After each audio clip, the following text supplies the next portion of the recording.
Hola amigos, bienvenidos a un nuevo video, a un nuevo caso. Hoy les traigo el caso de Carla Dorismar Cardós Rosés, una chica mexicana de tan solo 14 años a quien su novio de 19 decidió arrebatarle la vida de la peor manera. Este caso es especialmente lamentable y triste, ya que la madre de Carla, Elizabeth, hizo hasta lo imposible para separarla de este hombre. Recurrió a las autoridades y a donde pudo, incluso tuvo a Carla en terapia, pero nada lo hizo posible. Y lamentablemente dio como resultado un trágico final para Carla y una angustia y un dolor interminable para su familia. Los invito a que se queden conmigo a ver los detalles de este caso. Y sin nada más que decir, comencemos. La joven Carla Dorismar Cardós Rosas, de 14 años, fue hallada sin signos vitales y en un estado realmente impresionante y lamentable, cerca de su casa, en una brecha de la colonia de Jardines de Arboledas en Altamira. A partir de ese trágico día, la madre de Carla, Elizabeth Rosas Ramírez, ha iniciado una incansable búsqueda de justicia para que el caso de su amada hija no quede en la impunidad. Veamos los detalles de cómo una vida tranquila y familiar se puede transformar de un día para otro en una verdadera pesadilla. Elizabeth y su hija Carla decidieron empezar a vender mangos afuera de su casa, con la intención de ocupar su tiempo y además obtener un ingreso económico. Es en este puesto de mangos en donde Carla conoce a su victimario. Él mandó a pedir su número, iniciaron una amistad que poco después se convirtió en una relación amorosa, relación de la que su madre Elizabeth no tenía conocimiento, hasta que en una ocasión este chico agredió a un compañero de Carla en el colegio, ya que Carla le habría comentado que tuvo un problema con él. Ahí llaman a Elizabeth para que se haga presente en el colegio y es ahí cuando ella se da cuenta de que su hija tenía algo con este chico, quien respondía al nombre de Shaviani y tenía 19 años. Elizabeth nunca estuvo completamente de acuerdo con esta relación, pues consideraba que era muy mayor para su hija, que apenas tenía 14 años. Pero después de pedir consejo a profesionales, decidió dejarlos ser novios, para evitar que Carla se encaprichara y la situación se tornara peor. Hicieron un acuerdo entre la licenciada del DIF, Shaviani y Elizabeth. Pusieron algunas reglas, como que las visitas tenían que ser en la casa y Carla no podría salir sola con él. Así empezaron a marchar las cosas hasta que Elizabeth empezó a notar las alertas, ya que se dio cuenta por medio de amigas de Carla que Shaviani manipulaba a su hija y la relación era bastante tóxica. Incluso él era quien manejaba sus redes sociales y también había maltrato. Debido a esto, Elizabeth empezó a buscar que Carla se alejara de este muchacho. Pero la respuesta de Shaviani fue empezar a incitar a Carla a ponerse en contra de su propia madre, dándole a entender que por culpa de Elizabeth era que ellos no podían estar juntos. En realidad lo que este hombre buscaba era que Carla sintiera que él era la única persona con la que ella podía contar. Estaba infringiendo una gran manipulación sobre Carla. Debido a la presión de la madre, en mayo Carla decide terminar supuestamente con esa relación, pero Elizabeth se dio cuenta de que ellos seguían en contacto y al confrontarla, Carla decide ser sincera y le confirma a su madre que ella no ha terminado con él, que le estaba dando una oportunidad de cambiar, pero que él no colaboraba. Elizabeth entonces se fue a hablar con este chico y a reclamarle por qué no se había alejado de su hija, sabiendo que ella se lo había exigido, pero él lo negó todo, incluso delante de la misma Carla.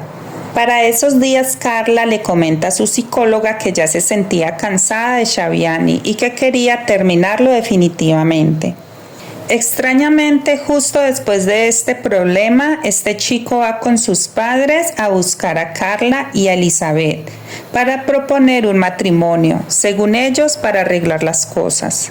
A lo que obviamente Elizabeth no accedió, aunque les hizo creer que lo pensaría para llevar las cosas calmadamente. Mas, sin embargo, llegó un punto en el que la terapia empezó a mostrar resultados en Carla y ella decide por voluntad propia ponerle distancia, y es allí cuando este hombre decide terminar con su existencia. Un día antes del terrible hallazgo, Elizabeth se levanta de su cama para iniciar un día como cualquier otro, al lado de su familia. Lleva a Carla al colegio y al finalizar la tarde regresa por ella como era de costumbre. Elizabeth invita a Carla a cenar y deciden ir por unos tacos, los tacos favoritos de Carla. Luego regresan a casa después de haber compartido unas horas muy especiales, que sin saberlo se iban a convertir en el último recuerdo más preciado para Elizabeth. Esta habría sido su última salida juntas. Al llegar a la casa ya eran aproximadamente las 8:30 de la noche. Cada quien se va a su habitación y cuando Elizabeth se acerca más tarde a la habitación de Carla, la encuentra en una videollamada con su exnovio, con quien había terminado hacía unos pocos días, pero él no aceptaba que Carla ya no quisiera regresar con él y mantenía hostigándola con llamadas e incluso arrojando piedritas a su ventana. También iba a veces a buscarla a altas horas de la noche. En ese momento Elizabeth no le dijo nada, pero como a las 10 de la noche pasadas, casi las 10:30, se ve que aún sigue hablando con su exnovio. Así que Elizabeth le dice a Carla que cuelgue, ya que tenía unos trabajos pendientes y no quería que se trasnochara demasiado. Pero Carla se demoró un rato más en colgar. Finalmente sacó sus cuadernos y se puso a trabajar en su proyecto. Elizabeth se fue a dormir muy tranquila como todas las noches, confiada de que su hija había quedado segura, y cuando vuelve a despertar ya faltan 15 minutos para las 5 de la mañana. Al salir a la sala solo ve sus cosas del colegio, un vaso donde Carla habría tomado leche y el sobre de un pan dulce, pero Carla por ningún lado. Cuando Elizabeth ve la puerta de su casa entreabierta, sintió una sensación de angustia y temor. Seguramente era su instinto de madre, que le estaba anunciando lo que se venía. La empezó a buscar por toda la zona, pero nadie la había visto, ni sus amigos ni en su colegio. Carla había desaparecido de su propia casa. Esta madre entonces inicia su propia búsqueda, rastreó la última ubicación del celular de Carla y le daba en su propia casa a la 1:30 de la mañana. Anterior a eso supo que habló con 2 personas hasta esa misma hora. Entonces Elizabeth llegó a la conclusión de que lo que sea que le haya pasado a su hija tuvo que haber sido entre la 1 y 1:30 am. Avisó al papá de Carla, quien empezó a buscar por su lado, y llamó a la mamá del exnovio de Carla, el chico de 19 años. Pero según ella, su hijo estuvo trabajando toda la noche y habría llegado a las 5 de la mañana. Elizabeth decide irse a la fiscalía a poner la denuncia por desaparición y ahí la envían a la unidad de personas no localizadas, en donde finalmente se inicia el proceso judicial para encontrar a la niña. El agente de investigación le realiza una llamada al exnovio y le pregunta que dónde está Carla, a lo cual él le responde que no sabe, que él ya no tiene nada con ella. El agente le dice que le diga la verdad, que él ya había visto las cámaras. Entonces el chico le contesta que si ya vio las cámaras, pues que lo detenga y le cuelga. El 20 de septiembre Elizabeth estaba en la fiscalía, pero ya iba de regreso a su casa y le entra una llamada del investigador, quien le comenta que ya habían mirado las cámaras y que sí se había visto a la niña en ellas. Elizabeth se afana en llegar, pero primero llega a la tienda en donde se encontraban las cámaras y allí averigua qué fue lo que encontraron en ellas. La señora de la tienda le dice que Carla se ve a la 1:30 de la mañana hablando por teléfono en la esquina y luego se ve cómo se dirige a una brecha. Obviamente esto terminó de preocupar a Elizabeth. Después de saber esto se va para su casa y le comenta a su esposo, al padrastro de Carla, que vieron los videos y que se veía a Carla ir hacia la brecha. Él inmediatamente le dice que entonces hay que ir hacia allá, pero Elizabeth se llenó de miedo y sintió en lo más profundo de su ser que si iba hacia allá era básicamente aceptar la tragedia que ya se veía venir. Su pareja le pidió que se tranquilizara, que él iba a ir a buscarla, y así lo hizo. Se dirige a la brecha y hay 2 caminos, uno por donde pueden pasar carros y otro donde solo es peatonal. Así que él se va por el camino y se regresa por la carretera ancha. Había caminado muy poco de regreso y es allí cuando encuentra las chanclas de Carla. Siguió buscando alrededor y vio el pasto aplastado. Siguiendo la marca se encontró con una escena terrorífica, una imagen que seguramente jamás podrá olvidar. Habría hecho el hallazgo del cuerpo de su hijastra Carla. Se devolvió como pudo hasta que llegó a la esquina de la tienda y pidió ayuda, comentándoles a sus vecinos que había acabado de encontrar a la niña sin vida y que no sabía cómo se lo iba a poder decir a Elizabeth. Este hombre entra a su casa para hablar con Elizabeth, para darle la peor noticia que le pueden dar a una madre. Ella de inmediato le pregunta que si encontró a la niña, y él le responde que sí, pero no como la querían. Elizabeth solo empezó a repetir que no iba a poder con eso, que por favor no le dijera eso.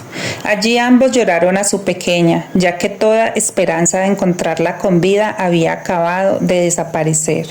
El padrastro de Carla se hizo cargo de todo en ese instante, porque Elizabeth entró en un estado de negación y no reaccionaba a nada. Llegaron entonces a realizar el levantamiento del cadáver y la familia empezó a llegar para brindar apoyo a Elizabeth. La necropsia arrojó que su fallecimiento se debió a que fue agredida en repetidas ocasiones con arma blanca. El caso fue declarado como feminicidio. Se dijo que fue agredida por la espalda y las heridas que provocaron su deceso fueron 3, las cuales perforaron un pulmón, el riñón y el tórax, pero en total fueron alrededor de 43 lesiones y muchas de ellas en su rostro. Carla fue velada durante 2 horas, en donde se presentaron todos sus compañeros del colegio y asimismo muchas personas más que apreciaban a la niña.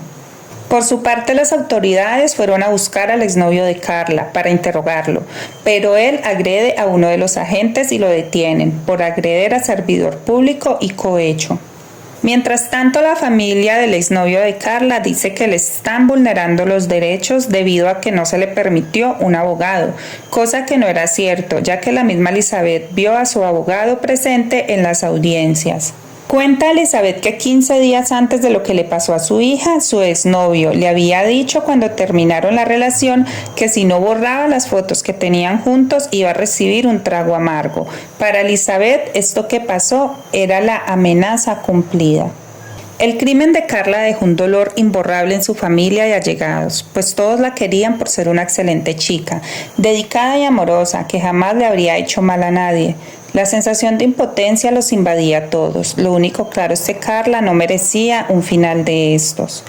Elizabeth lleva una lucha imparable para lograr justicia para su hija y teme que el culpable de esto quede en libertad y pueda dañar a alguien más. Exige todo el peso de la ley y hace un llamado para que las autoridades aprovechen todas las pruebas que ya tienen, que son bastantes contundentes, pero para ellos parece que nada es suficiente.